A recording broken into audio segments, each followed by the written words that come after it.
Hello, Columbia High School students. It's Mr. Sanchez, and today, on the 17th of January, I'm going to be sending out this return to school update. This is for all students, regardless if you're a hybrid or a virtual student. Now, it is Sunday evening. I'm at the high school. I'm all by myself, so I think it's okay not to have the mask on at this point so I can speak clearly and you can understand what we are saying about our return to school. I'm in my office, it's ventilated, and the window's open, so we're okay. So, this specific um, video will only be about our new schedule, which starts on Tuesday. It also will review the coming calendar of events that we have in the next few weeks and describe the safety protocols for hybrid students. Now, later in the weekend, by tomorrow, you'll receive a usual kind of week in review video.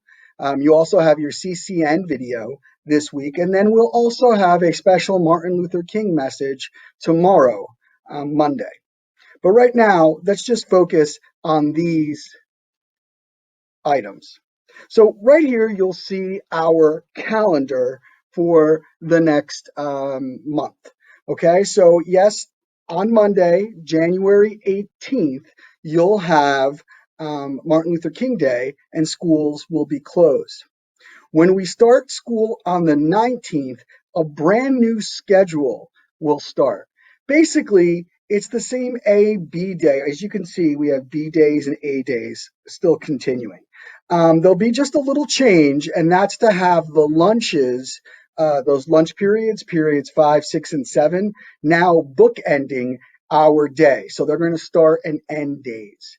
But again, I want you to remember that we will still be using that type of terminology of A days and B days. So Tuesday the 19th is a B day. Wednesday the 20th is an A day, and so on and so forth. We still will have C days or asynchronous days. For example, January 26th will be an asynchronous day for all students. That's because our 11th graders will be coming in the building who have signed up for PSATs. I also want you to note that on Fridays, you'll see it says fully virtual. What that means is that all teachers will be teaching from home. There will be no hybrid students in the building as well. But it's not asynchronous. It is fully virtual, synchronous days. And that's why you'll see it's an A day, B day, A day. So I don't want to kind of throw any curveballs, but we're having the usual A days and B days. That's the language we are still using. What we do have though now are cohorts, and those will be numbered. Cohort 1, Cohort 2, Cohort 3 of students who will be coming in who have chosen the hybrid experience. We're going to start off with freshmen, and that was supposed to be for the next 2 weeks, but district policy now is that it will be for at least the first half of February until we know that we can expand the process to allow sophomores through seniors. So right now, with ninth graders, you'll see we have a cohort 1 coming on the 19th and 20th. The freshman cohort 2 will come in on the 21st and the 25th. You see, they don't come on the 22nd because that's a fully virtual day. And then the third cohort for freshmen will come in on the 27th and then the 28th. Yes, you've noticed that the 22nd and 25th are both A days. The reason we did that was because we wanted cohort 2 freshmen to experience a B day and an A day when they come to the school. So that's on purpose, don't worry. So that's what January looks like. Upperclassmen, you'll receive an email soon from me, juniors and seniors, about which grads return panels you would like to go to on Friday, but we'll talk about that later. Okay, so just want to make sure that's what the calendar looks like. Now, what does the schedule looks like? What does the schedule look like? You'll see we have the same type of system, the A day and B day, with periods that start at every hour from 8 to 8:50 now. If you recall, we were at 8:55, but we're going to have the period between classes extend again to 10 minutes. We want that for the hybrid students and our teachers to be able to go from classroom to classroom safely. So we have an extended, that's a change, right? We have an extended time now between classes. But again, you'll notice on an A day, you have period 1, 2, and 3, just like before. But notice what happens at 11 a.m. Now you have period 6. We did that again because if you're a student, a hybrid student who has lunch period 6, well, now you go home at 11 a.m. Okay? They go home, so we have less students in the building. We also will have less students at dismissal and not be congregating around the building. So that's a new kind of safety measure that we have. Those students can grab and go lunch at 11, and then of course have their regular lunch period from 12 to 12:50, but they will still be conferencing, as all students will be conferencing. You're at home online from 1 to 1:30, 1:40, however long those conferences are. Notice our B day. That's the most kind of changed up day, right? We start with a lunch period, period 5, then we go to period 4, then we do period 8, and then we end the day. When I say end the day for hybrid students here with period 7. This will allow students who are hybrid to leave. Um, if they have lunch period 7 or a study, they could leave at 11 a.m. Grab their grab and go lunch and go home. If they're a hybrid student, they have period 7, then they stay in the building and they'll be dismissed at 12 and have their grab and go lunch, or 11:50 technically, and have their grab and go lunch on the way home. Regardless, all students will have a fully virtual period 9, if you have a period 9 class, at 1 p.m. Period 9 will always be virtual. Okay? So, and if you don't have a period 9 class, then neither does your teacher. You could always conference at that time as well. So that's what the new schedule will look like, and it starts on Tuesday, the 19th. And that's regardless if you are a hybrid or virtual student. So let's just make sure we have that clear. This Tuesday is a B day, and we start with period 5. And we start at period 5 at 8 a.m. If you are a cohort 1 freshman, though, you'll come in right to the building. We open the doors at about 7:50 a.m. And that's if you have a class period 5.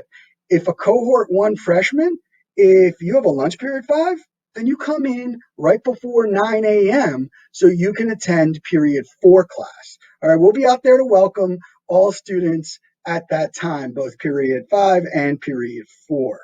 And freshmen who are in the hybrid, if you have a period 7 lunch, then you can leave the building at 11 a.m. Okay? And of course, just a reminder, period 9 is virtual. Then on Wednesday, which is January 20th, that's an A day, and we start with period 1. Freshmen, if you are cohort 1, you will come in at school at 7:50 at your designated door if you have a period 1 class. If you don't have a period 1 class, then come in at, right before 9 for your period 2 class. And of course, if you have a period 6 lunch, then you will leave the building at 11 a.m.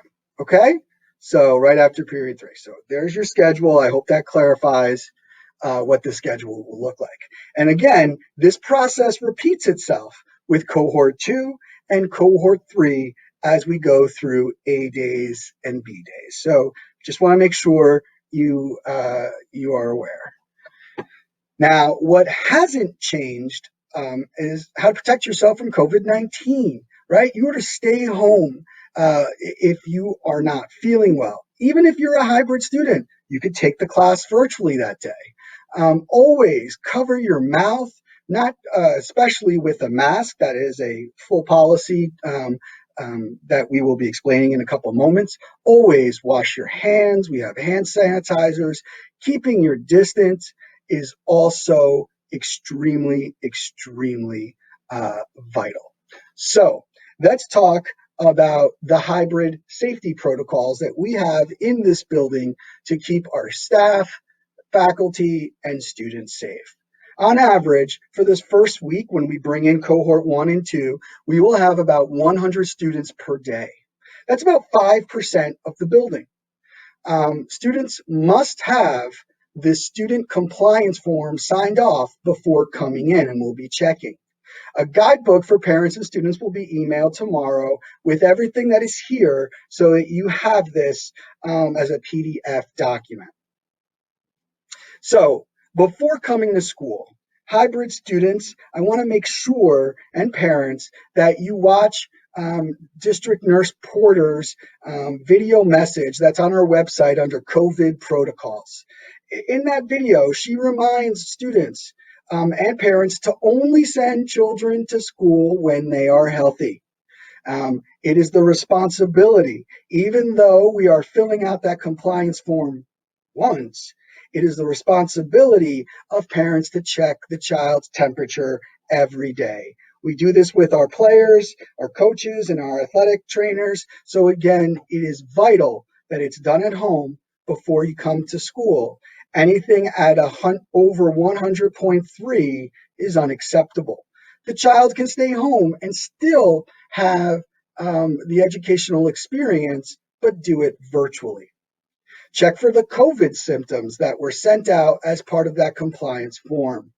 Pack a mask for your child and always have a backup in that book bag. And of course, quarantine when needed. A child who has had contact with a confirmed case of COVID-19 must be quarantined for 14 days from the last day of contact with the confirmed case. If the confirmed case is in the same household, additional days may be needed. The Maplewood or South Orange Department of Health will give you guidance. So will our great nurses here at Columbia High School. If a family member and or your child test positive for COVID, please keep your child home and follow the guidance of your doctor in the Department of Health.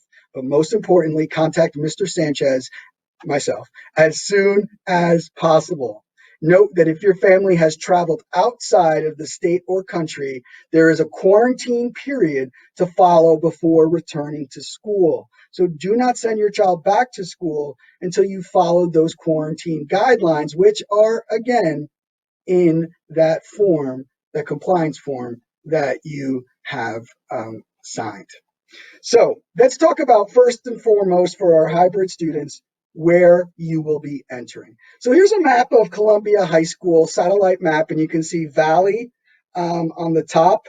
Parker is on the bottom, right? So it's kind of like the front of the school. And then on the side with our library, you'll see Academic Street, right? So now you kind of, in the back, of course, you'll see Ritzer Field. So let's talk about student entrances. Our hybrid students will be allowed to come to school during the academic schedule only during their cohort days. All hybrid students will enter the school at their grade level entrance. Seniors, you got the senior doors. That's the main entrance, my friends. That's for seniors. Ritzer Field, we have 2 doors out in the back, and that's going to be for our sophomores. Juniors, you'll have the main gym. Okay, so the main gym will be for juniors. And freshmen, who are the ones coming in for the next few weeks, you'll have the cafeteria entrance in the front of the school. Now, the reason why we have this in different areas is because we don't want students to congregate outside. So even something like Ritzer, we have a large area for students to be separated from each other before they come in school. So again, 9th graders, you'll be coming in through the cafeteria. So right there, you'll see your sign. Students will also be receiving ID cards and a lanyard. Students will have to wear that and they'll have it color coded, like a sticker color code for which cohort they belong in. This way, we are aware of what students are in the building, and it is very important for that to be followed. Okay, attendance policies. If you're a hybrid student, you are expected to be in school during your days and your days only. If you come on the wrong day, we might not be ready for you, and we'll have to send you home.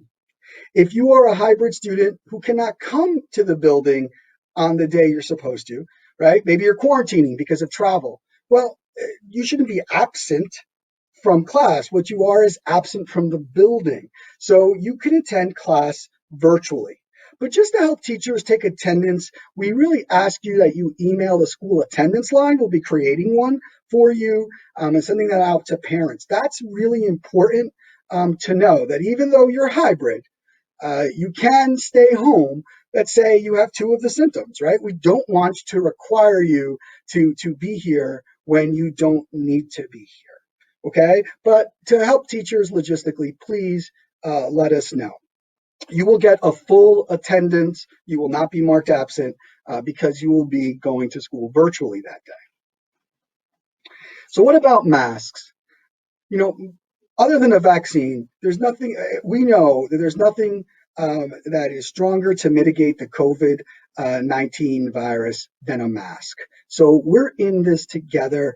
Please, we are taking this super seriously, and there will be no deviation on our mask policy.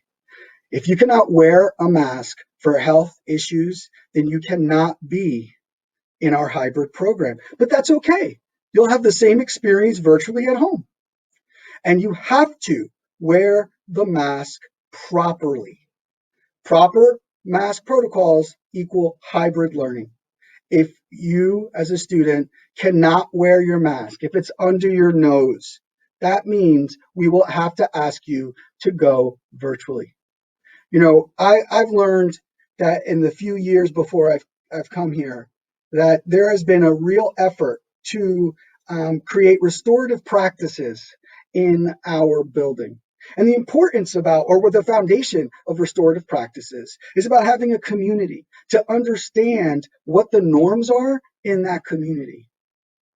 The norm here is to wear a mask, and violating that norm is a violation against your community, a violation against your teacher and against your classmates. And we can't have that. So again, please remember about wearing your mask. Now, students will be given 2 masks, right? So who are part of the hybrid program. And then when other students come back, you'll receive your 2 masks. The masks, of course, are masks that look like this. Cloth masks. There can be no neck gaiters. No student can come in with a bandana or a mesh mask or masks containing a vent or valve. We just want to make sure that that's understood.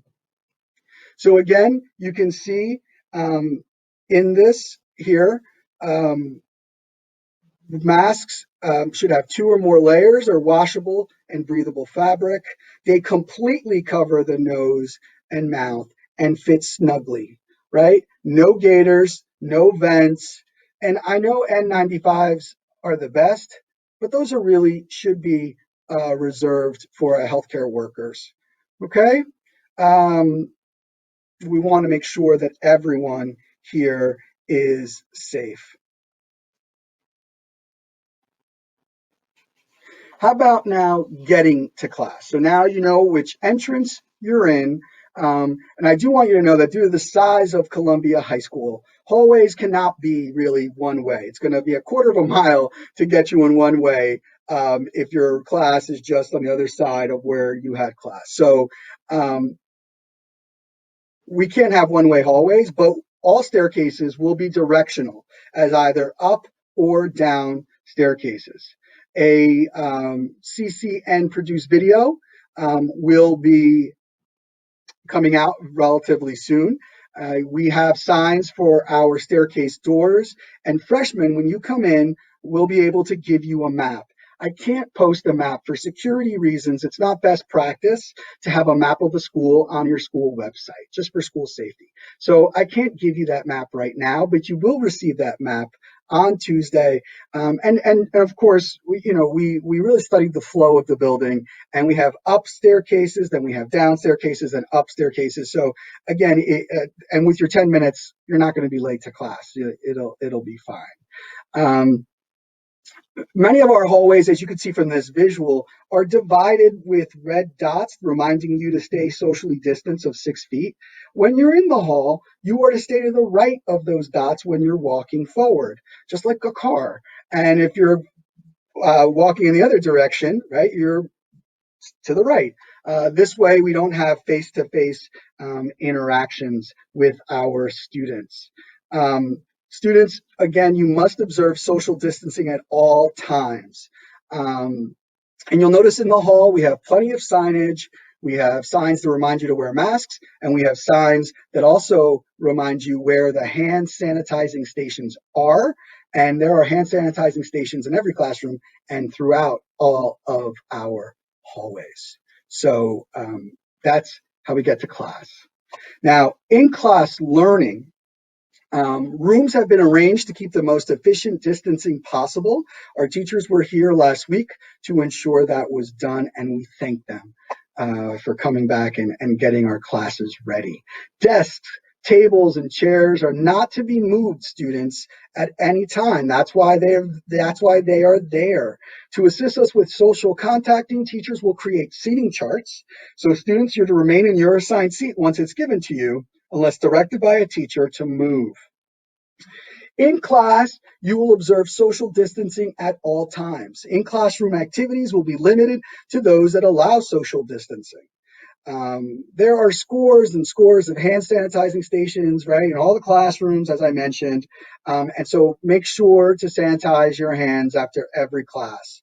Also, please, just so you know, while you're in those halls, don't use the water fountains. You should bring your own water bottles. Now, in class, students, you should have a laptop to follow along with virtual instruction. So your teacher will be in the front of the room teaching to both you and the other cohorts who are home and to the all virtual students. Now, if you don't have your own laptop, if you can bring, if you don't have your own, school Chromebook, you could bring your own laptop. That's okay, and we will provide directions on how to get on to the Wi-Fi. All students need to bring headphones. I'm very dated, so I'm going to call them like Walkmen. I don't know what they're called, pods maybe, AirPods. So this way there's no feedback as the teacher is speaking and you are watching the teacher on your laptop. Now, this building has been checked by independent auditors, our architect, our maintenance crew, and we are ready, and our rooms meet the air standard quality that is needed to open. Now, some classrooms may not have, let's say, the proper univent. The motor is broken, or we're getting a replacement. So how does it meet the standard? The windows would be open. So in several classrooms, we will have open windows. So that's why we like to always say dress warmly in any school, right? Layers. You'll have your jacket because there'll be no locker, and you'll have your book bag. So you can wear your jacket in class if you feel that it's too cold. And then now feel free to bring your own wipes to clear the desk. So why do I say that? So let's look at a classroom here. You can see the teacher has designated which desks a student can sit in. You can see that they're socially distant, 6 feet. You can see that our teacher here has already set up the projector so that students can follow along with the students at home. But all the way on the left-hand side, right by the door, to the right of the door, you'll see a hand sanitizer. And you'll see also a bucket of wipes. Every classroom has a bucket of wipes. At the end of the class, the teacher will say to students, if you'd like, go to the bucket and pick up a wipe and wipe off the desk that you just sat in. Or as students come in, they could take a wipe and wipe the desk that they sat in. Personally, with my own daughter, I just stick a Clorox thing of wipes in her backpack, and I just tell her to wipe the desk. We know that COVID is spread mostly through the air, but I know I feel more comfortable that she sits at a desk that has been wiped. So you can follow that procedure as well. So that's what the classrooms will look like. And I think it gives you a good flavor of what to expect on Tuesday. So, what happens with a positive COVID case? It's the most important thing is that a parent must come forward and notify me, regardless if your student is hybrid or virtual. That is the first step. Um, Now, although the local health official in your town, whether it's South Orange or Maplewood, they'll conduct contract tracing, right? We still need to know as soon as possible, and that's when I activate our pandemic response team. You can see there our PRT, and they will begin notifying those who need to quarantine if needed, right? Of course, we honor confidentiality, but so that information won't of names. But what will happen is that teachers will immediately know if they need to quarantine, if other students need to quarantine, if you're an athlete and your teammates need to quarantine, bus drivers, etc. Okay. District central office will be notified, and that's really important because they'll keep track of this on a dashboard, so that we can be transparent as possible. So we will provide that information to the district decision makers regarding the next steps, and that they will help us about instituting student and or teacher quarantines and providing critical education and support for in-risk mitigation strategies. Central office will be in concert with local health officials and decide whether or not to close a school. Dr. Taylor has announced that the district will be using the New Jersey Department of Health matrices and local coronavirus data to make all of these decisions. But again, to really appreciate the transparency, we will have information on that dashboard. Public announcements of positive cases, of course, will be sent to families through this dashboard, but will be balanced with student teacher privacy rights and will be made by the district office. So that's what happens if there is or when there is a COVID positive case. So when it comes to lunches, I just want to make sure that we're all on the same page.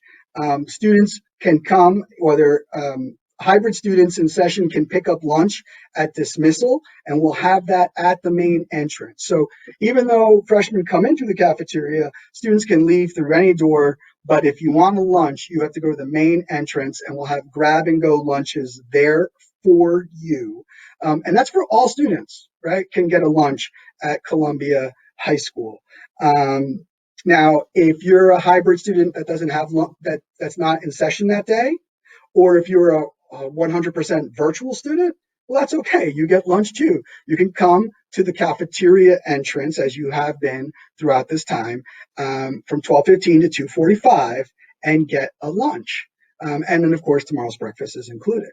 But if you're also home, you can walk to South Floydon, South Orange Middle School, or Maplewood Middle School. You don't have to come to Columbia High School. I just want to make sure that we remind you about that. So these are the safety protocols that we have going here at Columbia High School. Again, your safety is our first priority, as is the safety of our teachers, fellow administrators. We are taking this return to school seriously, and we are excited that we will have students back in the building. As I know many of you are also a bit anxious. We got this, Columbia High School. and we look forward to seeing you soon. Thank you very much and have a great evening.